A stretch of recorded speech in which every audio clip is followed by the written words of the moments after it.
நான் எதையாயும் அவருடைய சித்தத்துப்படி கேட்டால்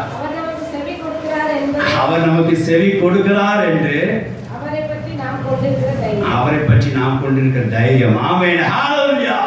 அப்ப இப்ப கர்த்தர் எப்ப செவி கொடுப்பார் உங்க ஜெபத்துக்கு? எப்ப செவி கொடுப்பார்? தேவ சித்தப்படி கேட்கும் போது செவி கொடுப்பார். கர்த்தர் கேட்கப்படாம நீங்க ஜெபம் பண்ணுங்க. கர்த்தர் கேட்காதபடிக்கு நீங்க ஜெபம் பண்றீங்க. கர்த்தர் கேட்கணும் எப்படி ஜெபிக்கிறது? தேவ சித்தப்படி ஜெபிங்க. தேவன் வந்து இயேசு பதில் கொடுப்பா, கேட்கிறவனுக்கு தானியேல் பதில் கொடுப்பா, யாவசியம் கேட்கப்படுறவனுக்கு பதில் கொடுப்பா. இது தேவ சித்தப்படி ஜெபிக்கிறது. தேவ சித்தப்படி கேட்கிறனாலே நாம் எதையாலும் தேவ சித்தப்படி கேட்கறனாலே அவர் நமக்கு செவி கொடுப்பார். நாம் கொண்டிருக்க தைரியம், அந்த தைரியத்தை இழந்துடாதீங்க. அதை விட்டுவிட்டு தேவன் செவி கொடுக்காதபடிக்கு, தேவன் கேட்கக்கூடாதபடிக்கு, தேவன் மரணத்தில் அழாதபடிக்கு ஜெபம் பண்ணாதீங்க. அப்படிப்பட்ட ஜெபம் இல்லையா அப்படின்னா அந்த 7 மணி திரும்பிப்பாங்க. இப்படிப்பட்ட ஜெபம் பண்ணி